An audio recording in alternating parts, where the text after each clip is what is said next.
News TV వీక్షకులందరూ నమస్కారం.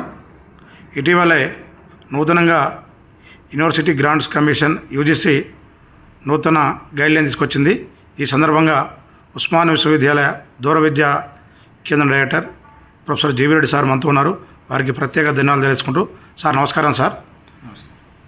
Sir దూర విద్య ప్రవేశ ప్రక్రియలో ఈ మధ్య వస్తున్న మార్పుల గురించి వివరించండి సార్. భారతదేశంలో చాలామంది దూర విద్య విధానంలో విద్యను అభ్యసిస్తూ ఉన్నారు. ఇప్పుడు ఓపెన్ డిస్టెన్స్ లెర్నింగ్ అని చెప్తాం, అదేవిధంగా ఆన్లైన్ ఎడ్యుకేషన్, ఈ రెండు విధానాల ద్వారా ఓపెన్ యూనివర్సిటీ సిస్టమ్ ద్వారా, అదేవిధంగా ఇంతకుముందు ఉన్న ఈ విశ్వవిద్యాలయాల్లో ఉన్న సెంటర్స్ ఫర్ డిస్టెన్స్ ఎడ్యుకేషన్ దూర విద్యా కేంద్రాల ద్వారా, అదేవిధంగా ప్రైవేట్ యూనివర్సిటీస్లో ఉన్న ఇట్లాంటి కేంద్రాల ద్వారా కూడా ఈ దూర విద్యా కోర్సుల్ని విద్యార్థులు చదువుతూ ఉన్నారు. అయితే ఇంతవరకు ఉన్న ప్రొసీజర్ ఏంటంటే, ఇంతకుముందు యూజీసీ వాళ్ళు సంవత్సరంలో 2 సార్లు వాళ్ళు ప్రవేశాల షెడ్యూల్ను వాళ్ళు ప్రకటించేవారు. ఒకటి జనరల్గా మనకు ఈ సెప్టెంబర్ నుంచి అక్టోబర్ నవంబర్ వరకు ఒకసారి అయితే, అదేవిధంగా జనవరి నుంచి మార్చి వరకు అని ఇంకో విధంగా ఉండేది.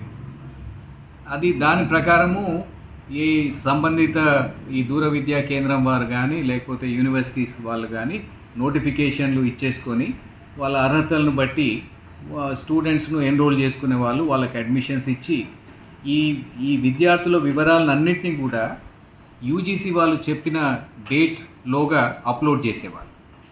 అయితే తర్వాత ఏమైందంటే, ఇప్పుడు ఈ మధ్య అంటే ముఖ్యంగా ఈ గత ఒక నెల 15 రోజుల నుంచి ఒక చిన్న ప్రక్రియ ప్రారంభమైంది.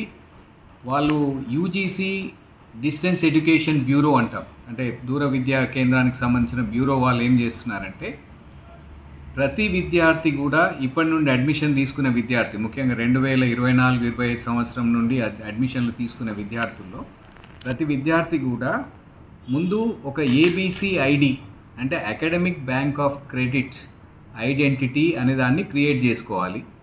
అంటే వాళ్ళు ఆధార్ కార్డు సహాయంతో, అదేవిధంగా వాళ్ళ రిజిస్టర్డ్ మొబైల్ సహాయంతో వాళ్ళు ఇంతకుముందు చదివిన కోర్సుల వివరాలు అవన్నీ సమర్పించుకున్న తర్వాత అది ఏబీసీ ఐడి క్రియేట్ అవుతుంది.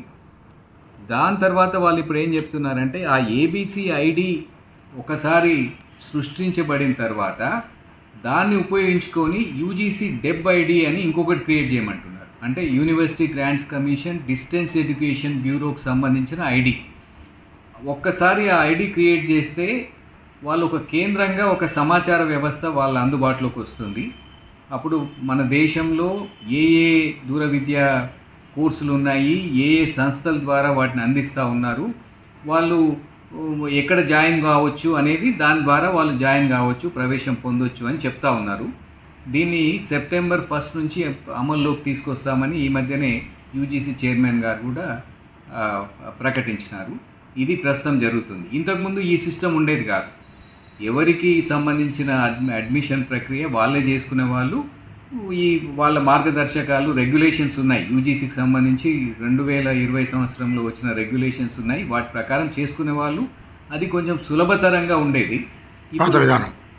ఇప్పుడు ఈ కొత్త విధానం వచ్చినప్పుడు ఏమవుతుందంటే, ఇప్పుడు ఈ 2 క్రియేషన్లు కొంచెం కష్టం అవుతాయి. ఎందుకంటే ఏబీసీ ఐడి అన్నది 10 నిమిషాలే కావచ్చును, కానీ టెక్నికల్గా కొంత అనుభవం అవసరం ఉంటుంది. అదేవిధంగా యూజీసీ డెబ్కి సంబంధించి కూడా డెబ్ ఐడి క్రియేట్ చేసుకోవాలంటే మొత్తం ఇంటిగ్రేట్ కావాలి. అంటే ప్రతి దూర విద్యా కేంద్రానికి సంబంధించిన వెబ్సైటు, అడ్మిషన్ వెబ్సైటు, వాళ్ళ వెబ్సైట్ యూజీసీ డెబ్ వాళ్ళ వెబ్సైట్తోని అనుసంధానం కావాలి. అయినప్పుడు మాత్రమే ఇక ముందుకు పోయే పరిస్థితి ఉంటుంది. అది ఈ కొత్తగా వచ్చిన మార్పు అని చెప్పాలి. ఇప్పుడు ప్రధానంగా ఈ మార్పుల వలన దూర విద్య అభ్యసించాలని భావిస్తున్న విద్యార్థులపైన ఏ విధంగా ప్రభావం ఉండబోతుంది సార్? ప్రధానంగా గ్రామీణ ప్రాంతాల విద్యార్థులపై, అదేవిధంగా సీనియర్ సిటిజన్పై కూడా ఈ కొత్త విధానం ఎంతమందికి ప్రభావం చూపుతుంది సార్ దూర విద్య మీద? ఇది ఒక విధంగా చెప్పాలంటే వాళ్ళకు నష్టదాయకం అనే చెప్పొచ్చు. లాంగ్ రన్లో వాళ్ళకి బెనిఫిట్ కావచ్చు, కానీ ఇమ్మీడియట్గా మాత్రం వాళ్ళు ప్రిపేర్ అయి ఉండకపోవచ్చు. ముఖ్యంగా గ్రామీణ విద్యార్థులు చాలామందికి కూడా ఈ కంప్యూటర్ ఏ విధంగా ఉపయోగించాలి, అదేవిధంగా ఇంటర్నెట్ను ఏ విధంగా ఉపయోగించాలి, ఈ ఐడి ఎట్లా క్రియేట్ చేసుకోవాలి, academic bank of credit ID అన్నది. అదేవిధంగా యూజీసీ డెబ్ ఐడిని ఇంతవరకు వాళ్ళు దాన్ని అమల్లోకి తీసుకురాలేదు, అందుబాటులోకి తీసుకురాలేదు. అది వస్తుంది, రాబోతుంది. వీటన్నిటిని అనుసంధానం చేసుకోవాలంటే వాళ్ళకు కొంచెం ఇబ్బందికరమైన విషయమే. ముఖ్యంగా సీనియర్ సిటిజన్స్ విషయంలో కూడా ఇది ఒక విధంగా చెప్పాలంటే డిసడ్వాంటేజ్గా ఉండే అవకాశం ఉంటుంది. ఎందుకంటే ఇంతకుముందు ప్రాస్పెక్టస్ చూసుకొని డైరెక్ట్గా వాళ్ళు ప్రత్యక్షంగా కూడా ఆ సెంటర్కి పోయి అడ్మిషన్ అప్పుడు వాళ్ళతో మాట్లాడి కౌన్సిలింగ్ తీసుకొని ఇవన్నీ చేసే అవకాశం ఉంటుండే. ఇప్పుడు ప్రత్యక్ష కాంటాక్ట్ అనేది మిస్ అవుతూ ఉంటుంది దీంట్లో. ఇప్పుడు ఈ స్టూడెంట్ ఎక్కడున్నా కానీ ఇంటర్నెట్లో చూసుకొని వాళ్ళు దాంట్లో అడ్మిషన్ తీసుకునే ప్రయత్నం చేసుకోవాల్సి వస్తుంది.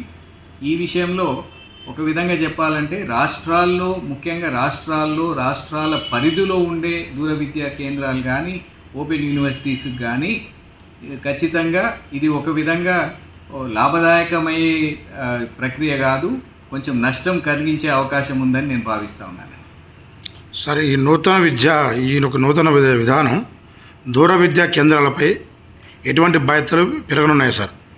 ప్రధానంగా ఓయూ ఉన్నాయి, అంబేద్కర్ సార్వత్రిక విశ్వవిద్యాలయం, ఇలాంటి వాటిపై ఎంతమంది ప్రభావం ఉంటుంది సార్?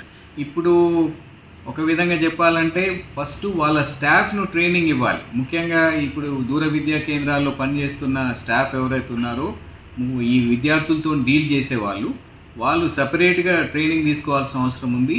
వాళ్ళు ఏం చేయాలంటే ఈ ABC academic bank of credit ID ఏ విధంగా క్రియేట్ చేయాలి, అదేవిధంగా యూజీసీ డెబ్ ఏ విధంగా క్రియేట్ చేయాలనే అంశం మీద స్టూడెంట్స్కు కౌన్సిలింగ్ ఇచ్చే విధంగా వాళ్ళని ట్రైనింగ్ చేయాల్సిన అవసరం ఉంటుంది.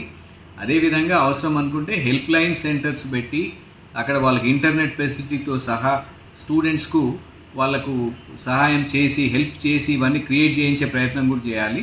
ఎందుకంటే ఓటీపీలు ఇవన్నీ వస్తూ ఉంటాయి. వన్ టైం పాస్వర్డ్ అనేది వాళ్ళు ఫర్ ఎగ్జాంపుల్ మొబైల్ నెంబర్ తీసుకొని క్రియేట్ చేసినామనుకోండి, ఆ ఓటీపీ స్టూడెంట్కే పోతుంది. అట్లాంటప్పుడు దానికి వాళ్ళు కరెక్ట్ మొబైల్ ఇవ్వకపోయినా లేకపోతే వాళ్ళు అందుబాటులో లేకపోయినా ఇబ్బందులు అవుతాయి. అందుకోసమని చెప్పి ఇప్పుడు వీళ్ళు కొంచెం ఎక్స్ట్రా ఎఫర్ట్స్ పెట్టాల్సిన అవసరం వస్తుంది. ఎవరు సార్? మీ సిబ్బంది దూర విద్యా కేంద్రాలు కూడా ఇప్పుడు ఏంటంటే ఇంకా కొంత టెక్నాలజీని ఎక్కువ ఉపయోగించాల్సిన అవసరం ఉంది. అదేవిధంగా వాళ్ళ కోర్సుల్ని మిగతా వాటిని కూడా పటిష్టం చేసుకోవాల్సిన అవసరం ఉంది. కొత్తగా ప్రవేశపెట్టబోతున్న ఈ మార్పుల ద్వారా యూజీసీ డెబ్ డిస్టెన్స్ ఎడ్యుకేషన్ బ్యూరో ఎటువంటి సంస్కరణలు తీసుకొస్తుందని భావిస్తారు సార్ మీరు? ఇప్పుడు యూజీసీ వాళ్ళ ఉద్దేశం మంచిది కావచ్చును. వాళ్ళ అనే ఉద్దేశం ఏంటంటే ఈ నకిలీ సంస్థలు, నకిలీ డిగ్రీలు ఏవైతే ఆఫర్ చేస్తూ ఉన్నాయో, రిజిస్టర్ కానీ కోర్సులను ఆఫర్ చేస్తూ ఉన్నాయో, వీటన్నిటిని ఏరి పారేయడానికి ఈ మొత్తం మేము ఈ ప్రక్రియ చేపట్టినాము. ఇప్పుడు మొత్తం ఏ university, a distance education centre A course offer చేస్తుంది, దేనికి అనుమతి ఉంది అన్న దాని విషయంలో మా దగ్గర పూర్తి డేటా సమాచారం మా దగ్గర ఉంటుంది. కాబట్టి స్టూడెంట్స్ ఇది కాదు అంటే వాళ్ళు మిస్లీడ్ అయ్యే అవకాశం లేదనేది యూజీసీ వాళ్ళ వాదన. ఇది కొంతవరకు నిజమైనా కూడా ఇక్కడ ఏమవుతుందంటే కొంచెం వేరే కోణంలో ఆలోచిస్తే విద్య అనేది ఉమ్మడి జాబితాలో ఉన్న సబ్జెక్ట్. అంటే రాష్ట్రాలకు అదేవిధంగా కేంద్రానికి కూడా వాళ్ళకు ఈ విద్యపై రెగ్యులేషన్స్ చేసే అవకాశం ఉంటుంది. ఇప్పుడు ఈ మార్గదర్శకాల ద్వారా, రెగ్యులేషన్స్ ద్వారా ఇక్కడ ఏమవుతుందంటే రాష్ట్రాలకు సంబంధించి వాళ్ళకు ఏమాత్రం ఒక ఫ్లెక్సిబిలిటీ అనేది లేకుండా చేసే అవకాశం ఉంటుంది ఇక్కడ.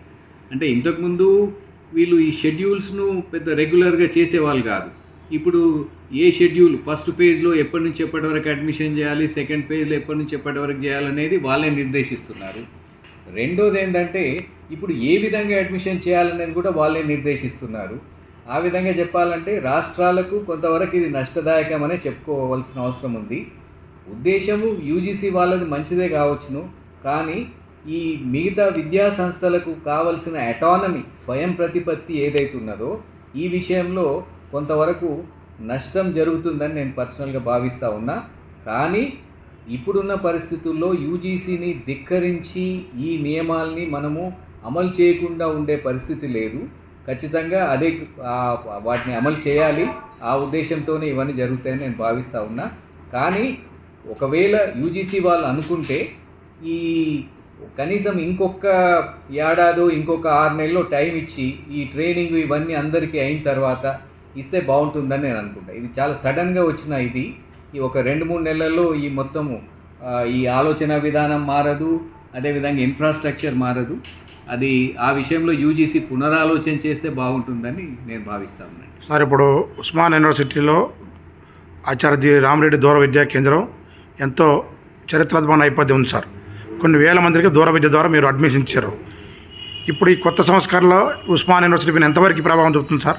ఇమ్మటే వాళ్ళు ఇమ్మీడియట్ అమలు చేయమంటారు కాబట్టి మన కాంచి ఎక్కువ మంది గ్రామీణ పిల్లలు వస్తారు కాబట్టి ఎంతమంది ప్రభావం చూపబోతుంది సార్? ప్రభావం చూపించే అవకాశం ఉంటుంది, అడ్వర్స్గా ప్రభావం చూపించే అవకాశం ఉంటుంది. కానీ దీంట్లో కొన్ని కరెక్టివ్ మెజర్స్ మనం దూర విద్యా కేంద్రం ద్వారా తీసుకునే అవకాశం ఉంటుంది. ఇంతవరకు దాదాపు 10 లక్షల మంది పైన విద్యార్థులకు విద్యను అందుబాటులో తీసుకొచ్చిన భారతదేశంలో మొట్టమొదటి దూర విద్యా కేంద్రం మన professor G Rama Reddy centre for distance education. Open university అనే ఐడియానే ఈ కేంద్రం నుంచి పుట్టింది. రామరెడ్డి గారి ఆలోచన ద్వారానే వచ్చింది. సో భారతదేశంలో ఒక విశిష్టమైన స్థానం ఉన్న professor G Rama Reddy centre for distance education విద్యార్థుల ప్రయోజనాల విషయంలో ఎటువంటి కాంప్రమైజ్ కాదు. సాంకేతిక పరంగా ఏ విధమైన చర్యలు తీసుకోవాలో ఖచ్చితంగా తీసుకుంటాం. యూజీసీ వాళ్ళతో కూడా మన పై అధికారులను సంప్రదించి అవసరం అనుకుంటే వాళ్ళది ఇంకా కొంచెం టైం ఇవ్వమని అడగడము, లేకపోతే ఇంకా కొంచెం ఫ్లెక్సిబిలిటీ ఇవ్వమని అడగడము, అట్లాంటి కార్యక్రమాలు కూడా చేసే ప్రయత్నం చేస్తాం. వాళ్ళ దగ్గరికి వచ్చిన కొన్ని అంశాలపైన మార్పులు చెప్పి కోరుతాం సార్. ప్రధానంగా సార్ ఇప్పుడు ఈ తీసుకొచ్చిన కొత్త గైడ్లైన్స్ వల్ల, యూజీ తీసుకొచ్చిన కొత్త గైడ్లైన్స్ వల్ల దూర విద్య సామాన్యుడికి దగ్గర అయిద్దా సార్, దూరం అయిద్దా? చివరిగా ఒక విధంగా చెప్పాలంటే కొంచెం దూరం అయ్యే అవకాశాలు ఎక్కువ.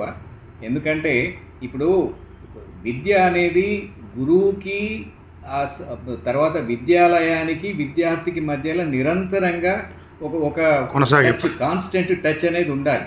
ఈ విషయంలో ఎట్లా ఉంటుందంటే పైనుంచి ఒక రెగ్యులేషన్ అనేది ఎప్పుడు మన మీద ఒక భూతద్దం పెట్టి చూసే అవకాశం ఉంటుంది. కాబట్టి ఇది మన సైకలాజికల్గా ఆలోచించినా కూడా కొంతవరకు ఇది అంత లాభదాయకంగా కనిపించకపోవచ్చు. కొంచెం దూరం అయ్యే అవకాశాలే ఎక్కువ ఉన్నాయి. దగ్గర చేసుకోవాల్సిన బాధ్యత, అవసరము మన దూర విద్యా కేంద్రాలకు, విశ్వవిద్యాలయాలకు ఉందని భావిస్తాం సార్. అడగానే సమయం వచ్చి నూతన యూజీసీ దూర విద్య గైడ్లైన్స్ పైన పూర్తిస్థాయి సమాచారం ప్రత్యేకంగా తెలియజేస్తాను సార్. థ్యాంక్ యూ సార్, ధన్యవాదాలు సార్. Thank you.